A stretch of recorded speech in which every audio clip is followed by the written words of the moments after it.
Stand by. Oh, what's up, party people? Smarty people. I keep messing that up. Party people is when I do the What Makes You Famous podcast. Smarty people is when I do the What Makes You Smarter podcast. What's up, smarty people? It's KeysDAN with RadioWhat.com, DJLittleRock.com, coming to you live and in living color from the Radio What studios. And this is my podcast, What Makes You Smarter. It's an extension of the RadioWhat.com internet radio station that I've been running for quite some time. And if you need DJ services, where do I always send you? DJLittleRock.com. One more time. DJLittleRock.com. Check availability and get a free price quote, and maybe you can have me at your next event. You know I like to party with the people. The people need to be entertained. Are you not entertained? Let me entertain you. Make your next thing a big one. This week's show's on Friday night, my usual Friday night gig, the regular Friday night gig at the Rab in Conway, Arkansas. My one public show.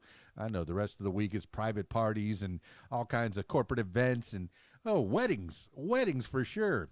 But my one public show is Friday night at the Rab in Conway, Arkansas. The Video Dance Party Karaoke Jam. Yes, I said karaoke. You're the stars of the show. Friday night at the Rab. They got a full bar, kitchen's open, pool tables, pool tournament on Friday nights. So if you want to try your hand at playing pool, I think that was that was part of Maggie May. That was part of Rod Stewart's Maggie May. Try to make a living out of playing pool. Yeah.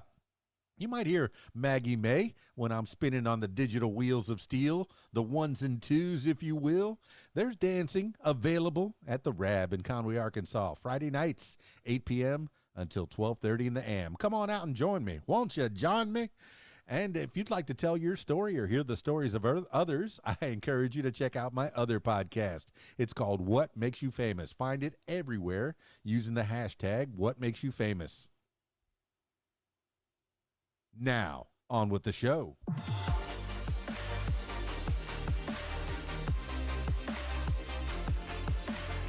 Today on the program, 10 things you need to know today for Wednesday, February 23rd, 2022. 10 things you need to know today. Number 1, Biden imposes sanctions against Russia for Ukraine invasion. President Biden on Tuesday announced sanctions against Russia over what he described as, quote, the beginning of a Russian invasion of Ukraine, end quote. European allies also hit Russia with sanctions, and Germany halted approval of the Nord Stream 2 national gas pipeline from Russia over Russian President Vladimir Putin's decision to send, quote, peacekeepers, end quote, into two, quote, independent, end quote, eastern Ukraine enclaves controlled by Russian-backed separatists. Biden called Putin's action, quote, a flagrant let me start that quote over, quote, a flagrant violation of international law, end quote, and said the U.S. is responding with the, quote, full blocking, end quote, of two large Russian financial institutions, along with sanctions on Russian debt. Critics said the measures fell far short of the full-scale economic warfare many Ukraine supporters want. This is according to the New York Times. Number 2, 3 white men convicted of hate crimes for Arbery murder. A Georgia jury on Tuesday found 3 white men, Travis McMichael, his father Greg McMichael, and their neighbor William Roddy Bryan, guilty on federal hate crime charges linked to the murder of black jogger Ahmaud Arbery. Prosecutors said during the trial that the men chased Arbery through their coastal Georgia neighborhood and shot him because of their pent-up violent racism. Defense attorneys had argued that race wasn't a factor and that the men only chased Arbery because they thought he was responsible for recent thefts in the neighborhood. All 3 men were convicted late last year on murder charges and sentenced to life in prison. The hate crime charges also could carry a life sentence, although a sentencing date hasn't been set. This is according to NPR. Number 3, Supreme Court ends Trump effort to keep records from January 6th panel. The Supreme Court on Tuesday formally ended former President Donald Trump's request to withhold his White House records from the House Select Committee investigating the January 6, 2021 attack on the Capitol. The committee requested the documents as part of its effort to piece together what Trump was doing while a mob of his supporters stormed the White House and Senate chambers. The House and Senate chambers, hoping to overturn his election loss. The High Court last month declined to block the National Archives from sending the documents to the January 6th committee, while it considered whether to formally reject Trump's request.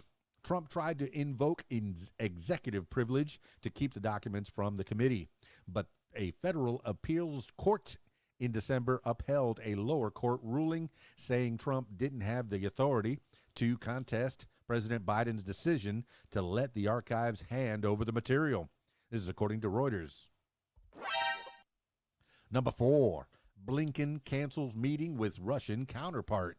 Secretary of State Anthony Blinken said Tuesday he canceled a scheduled meeting with his Russian counterpart, Foreign Minister Sergei Lavrov, because Russia's recognition of separatist enclaves in Ukraine proved Moscow wasn't serious about finding a diplomatic solution to the Ukraine crisis. Quote, Russia's move to recognize the independence of so-called republics controlled by its own proxies is a predictable, shameful act, end quote. Blinken posted on Twitter. Quote, we condemn them in the strongest possible terms and, quote, hashtag stand with Ukraine, end quote. Blinken said he conveyed that message in a conversation with his Ukrainian counterpart in a Monday evening phone call to, quote, reaffirm unwavering U.S. support for Ukraine, end quote. This is according to the Associated Press and The Hill. Number 5, S&P 500 falls into correction territory. The S&P 500 on Tuesday fell into correction territory, defined as 10% below its recent high, as Russia recognized 2 breakaway regions in Ukraine and sent in troops as peacekeepers, escalating the Ukraine crisis. The S&P dropped 1% to close at its lowest level in 4 months. It had been down 2% earlier in the day, but rebounded after President Biden called Russia's moves an invasion and announced new sanctions against Russia. The Dow Jones Industrial Average closed the day down 1.4%. The tech-heavy NASDAQ Composite fell 1.2%. The Dow is now 8.7% below its January record, and the NASDAQ has fallen 17% points from its November peak. This is according to the Wall Street Journal. Number 6, Supreme Court to hear case of web designer refusing same-sex marriage work. The Supreme Court on Tuesday agreed to hear an appeal filed by Colorado web designer Lori Smith, who wants to be able to deny wedding-related services to same-sex couples. Smith hasn't started the wedding business yet, but she says she plans to refuse to promote messages condoning same-sex marriages because of her religious convictions.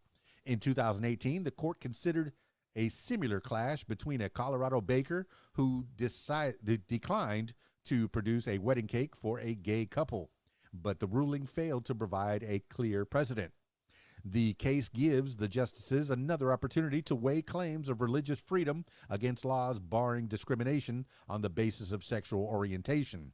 The court is expected to hear the case in its next term, which starts in October. This is according to the New York Times. Number 7, U.S. Women's Soccer Team Players Federation reach equal pay settlement. The United States Soccer Federation has agreed to pay members of the U.S. women's national team $24 million to settle the players' equal pay lawsuit. The opposing sides of the legal battle announced in a court filing Tuesday. Under the settlement, the players will get a lump sum payment of $22 million plus another $2 million to be deposited into an account supporting players and their efforts to promote women's and girls' soccer after their playing years end. Each player can apply for up to $50,000 from the fund. The court must approve the final settlement once the federation and the team members reach a new collective bargaining agreement.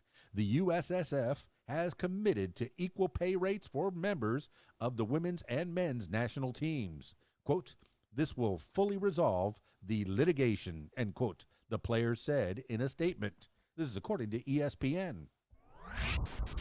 Number 8, Pentagon approves unarmed national troops to help D.C. handle protests. The Defense Department said late Tuesday that Defense Secretary Lloyd Austin had approved the deployment of 700 National Guard troops to help manage traffic in and around Washington, D.C. next week during a possible cavalcade of big rigs and other vehicles modeled after the Freedom Convoy in Canada. The 400 D.C. Guard members and 300 from other states will not carry firearms, take part in law enforcement, or conduct domestic surveillance, the Pentagon said. Several groups are organizing convoys to Washington, D.C. to pressure President Biden to end any remaining COVID-19 restrictions or requirements. The District of Columbia government and U.S. Capitol Police had requested the deployment. The trucker convoy in Canada paralyzed much of the capital, Ottawa, for 23 days. This is according to the Associated Press. Number 9, Trump calls Putin Ukraine moves genius. Former President Donald Trump on Tuesday praised Russian President Vladimir Putin's recognition of the independence of 2 breakaway regions in Ukraine as genius. Quote, Putin declares a big portion of Ukraine. Putin declares it as independent. Oh, that's wonderful, end quote. Trump told a conservative podcaster in an interview published Tuesday. Quote, I said, how smart is that? And he's going to go in and be a peacekeeper. We could use that on our southern border, end quote. Trump also said Putin was, quote, very savvy, end quote. The comments came in as President Biden called the Russian moves the start of an invasion of Ukraine and imposed sanctions. Senate Minority Leader Mitch McConnell, Republican Kentucky, in his latest break with Trump, denounced, quote, Putin's aggression, end quote, and called for Biden to impose, quote, devastating sanctions, end quote. This is according to the New York Times and NBC News. Number 10, Portland man charged with murder in shooting of protesters. Oregon prosecutor said Tuesday they had charged a Portland man, Benjamin Smith, with 9 charges, including 1 count of second-degree murder for allegedly drawing a pistol and firing at people associated with a protest against police violence. Daja Beck, who was part of the group, told the New York Times that a man identified by police as Smith approached the groups and said, quote, if I see you come past my house, I'll shoot you, end quote. One of the demonstrators, 60-year-old June Knightley, approached the gunman, Beck said, and told him, quote, you're not going to scare us. You're not going to intimidate us, end quote. The man shot Knightley in the face, killing her, and shot 4 others. The shooting stopped after someone shot Smith in the hip. Police declined to charge the second gunman. This is according to the Oregonian and the New York Times. Whew, that's 10 things you need to know today for Wednesday, February 23rd, 2022. Thank you so much for listening. Thank you so much for putting up with my stuttering. I appreciate you so much. Just trying to fill my head with knowledge, and while I have this broadcast software, might as well take the journey with me, if you will. Thanks for joining me. Hey, I'm looking out my studio windows right now, and it's snowing. There is white stuff on the ground here in central Arkansas. Oh, yeah, it's beautiful. I don't like it. I don't like it at all. I hope it goes away soon. Y'all be careful out there. That's it for this edition of What Makes You Smarter. If you'd like to tell your story or hear the stories of others, I encourage you to check out my other podcast. It's called What Makes You Famous. Find it everywhere using the hashtag What Makes You Famous. That's it for me. It's KeysDAN, RadioWhat.com, DJLittleRock.com. Peace. I'm out of here.